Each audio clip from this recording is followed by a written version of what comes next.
नमस्कार दोस्तों। आज हम असम ट्रिब्यून का 22 जुलाई 2024 का न्यूज़पेपर डिस्कस करने जा रहे हैं।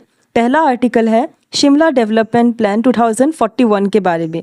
अभी जब भी हमें वैकेशन मिलता है तो पहला क्या दिमाग में आता है, सोच कि हम शिमला मनाली कहीं पे घूमने जाए। ऐसा ही टूरिस्ट डेस्टिनेशन हमारे दिमाग में आता है। हिमाचल प्रदेश में अवस्थित शिमला दिखने में बहुत ही सुंदर है और यहाँ के tourist places one of the known tourist places है। इसीलिए अभी इंडियन गवर्नमेंट ने ये इनिशिएटिव लिया है कि यहाँ पे एक proper infrastructure along with good planning develop करना पड़ेगा, ताकि यहाँ का टूरिस्ट डेस्टिनेशन जितने भी टूरिस्ट प्लेसेस है वो कंजर्व हो सके। बेसिकली इसका जो ग्रीन कवर है, जितना भी फॉरेस्ट है, इन सबको हमें एक्सपैंड करना है। तो इसका एम क्या है? एक्सपैंड करना हमारे ग्रीन बेल्ट को, ताकि जितना भी टाउन है और सबर्ब है ये कम्प्लीटली डेवलप्ड हो। जो हिस्टोरिकल चार्म था शिमला का, अभी धीरे धीरे कहीं पे वो पहले जैसा नहीं रहा। इसीलिए इकोलॉजिकल बैलेंस क्रिएट करने के लिए, और एक टर्म आप याद रखिए, सस्टेनेबल डेवलपमेंट।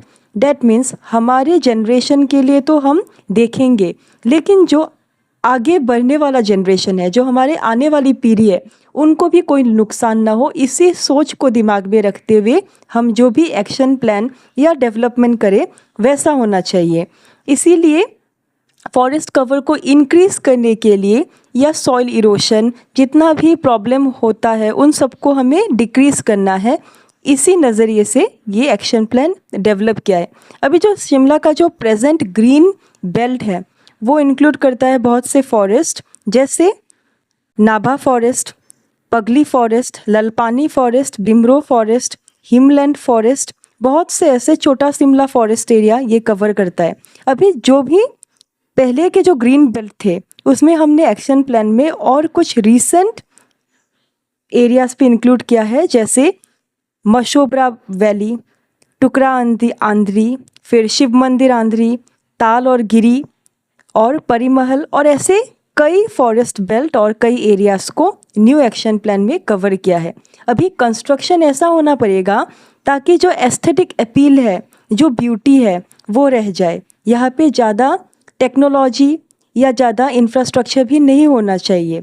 जितना भी हो ये नेचर के साथ साथ साथ रहे। देयरफॉर यहाँ पे कोई भी हैप्पैज़ार्ड या नुकसान ना हो, कोई भी प्रॉब्लम ना हो, क्योंकि शिमला बहुत ही खूबसूरत टूरिस्ट डेस्टिनेशन है। इसीलिए Shimla action plan 2041 it is one of the most worked on action plan, क्योंकि यहाँ से हमको बहुत सा रेवेन्यू मिलता है। नेक्स्ट आर्टिकल है काउंटरफिएट करेंसी के बारे में। यह आर्टिकल इस संदर्भ में है कि हाल ही में एक न्यूज़ मिला है कि नेपाल से नियरली 2.9 लाख रुपीज़ काउंटरफिएट करेंसी का बिहार तक और different parts of India, Delhi में भी ये पाया गया। 500 के नोट्स थे। तो ये काउंटरफिएट करेंसी होता क्या है? सिंपल टर्म्स में अगर हम बोले, फेक नोट्स उसी को बोला जाता है करेंसी। एक करेंसी जिसमें कोई भी आरबीआई का ऑथराइजेशन नहीं है उसको ही बोला जाता है काउंटरफिएट करेंसी या डिसेप्टिव नोट्स। ये जेन्युइन करेंसी की तरह है, एकदम दिखने में सेम टू सेम, लेकिन अगर हम अच्छे से इंस्पेक्शन करें तो पता चलेगा कि ये फेक नोट है। ये advanced printing technology, high quality material use करते हैं जो फ्रॉडस्टर्स होते हैं, एकदम रेप्लिका बनाते हैं, same to same bank notes की तरह सेम टू सेम एक रेप्लिका बनाते हैं। ये इसलिए बनाते हैं ताकि वो डिसीव कर सके इंडिविजुअल, बिजनेसमैन, फाइनेंशियल इंस्टीट्यूशन, उन सबको धोखा दे सके और आसानी से मनी लॉन्ड्रिंग हो सके। अभी बहुत से ऐसे कानून है, आईपीसी सेक्शन 489C के तहत ये एक्ट पनिशेबल है। फेक नोट्स को पब्लिश करना, फेक नोट्स का एक कंट्री से दूसरे कंट्री में पास करना, मनी लॉन्ड्रिंग एट्सेट्रा, ये कम्प्लीटली पनिशेबल है। फाइन हो सकता है, इम्प्रिजनमेंट हो सकता है, 7 years to life इम्प्रिजनमेंट। तो ये बहुत ही टाइट एक पनिशमेंट, एक बहुत कठिन पनिशमेंट दिया जाता है अगर हम काउंटरफिएट करेंसी को सर्कुलेट करें। काउंटरफिएट मनी क्या अंडरमाइन करता है? हमारा स्टेबिलिटी, कंट्री का फिनेंशियल सिस्टम अगर बहुत आसानी से अच्छी तरीके से जा रहा हो, कम्प्लीटली एक इम्बैलेंस क्रिएट करता है और लोगों का जो ट्रस्ट है, पब्लिक ट्रस्ट को भी इरोड करता है। और इकोनॉमी को भी एज अ होल डिसरप्ट करता है।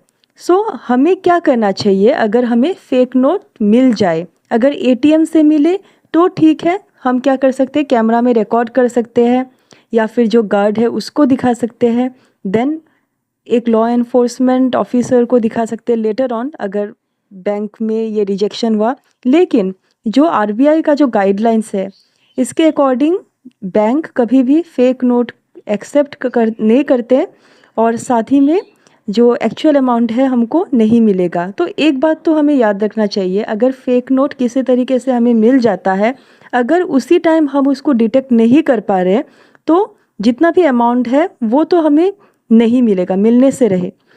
लेकिन जो डिटेक्शन प्रोसेस है अगर हम सतर्क रहे तो ये डिटेक्शन प्रोसेस इजी हो जाता है। और बेसिकली अगर हम हैवी ट्रांजैक्शन अमाउंट कर रहे हैं या ऑनलाइन ट्रांजैक्शन कर रहे हैं उस टाइम हमें बहुत सतर्क रहना चाहिए और हमें एक रिकॉर्ड रखना चाहिए।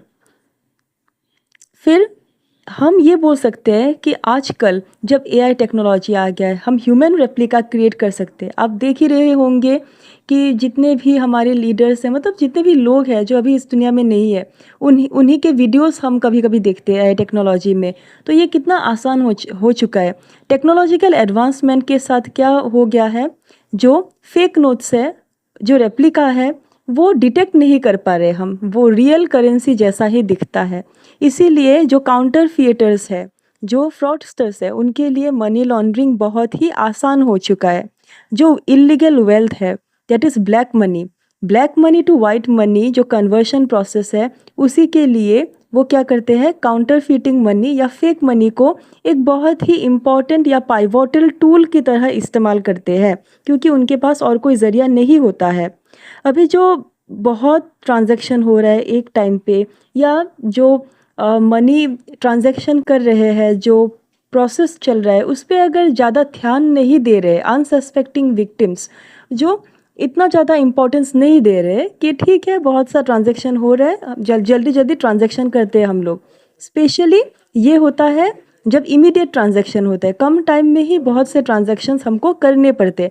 उस टाइम में क्या होता है, जो काउंटरफीट बिल्स है, जो बिल है, बिल में कभी कभी वो प्रॉब्लम आ जाता है। हमें पता ही नहीं चलता कि कैसे हम लोगों का बिल मैनिपुलेट हो चुका है।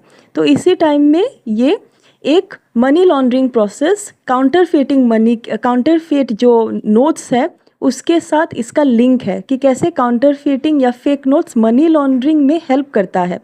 फर्स्ट, ऐसे 3 टाइप के बेसिकली है। मर्फिंग के केस में क्या होता है, लार्ज सम ऑफ मनी, बहुत ज़्यादा मनी को क्या किया जाता है, काउंटरफेट मनी के रूप में कन्वर्ट किया जाता है, छोटे छोटे ट्रांजैक्शंस के रूप में, ताकि जो बिजनेस कर रहा हो उसको पता न चले कि कहीं पे ये काउंटरफेट मनी का भी ट्रांजैक्शन हो गया मेन ट्रांजैक्शन के साथ। सेकंड प्रोसेस है trade based laundering. Trade based laundering में क्या होता है, क्रिमिनल मैनिपुलेट करते हैं इनवॉइसेस या ट्रांजैक्शन जो स्टेटमेंट होता है उन सबको मैनिपुलेट किया जाता है, एकदम फेक वैसा ही एक रेप्लिका क्रिएट किया जाता है, तो पता नहीं चलता। ये स्पेशली ट्रेड बेस्ड लॉन्ड्रिंग बहुत ही कॉमन होता है। थर्ड है शेल कंपनी। शेल कंपनी हमने देखा है शायद फिर हेरा फेरी सिनेमा में, जहाँ पे अक्षय कुमार जाता है एक कंपनी में पैसा इन्वेस्ट करने के लिए, वहाँ पे बिपाशा बासु रहती है, तो वहाँ पे हम देखते हैं कि वो कंपनी एग्जिस्ट ही नहीं करता है, वो कम्प्लीटली एक फेक कंपनी है।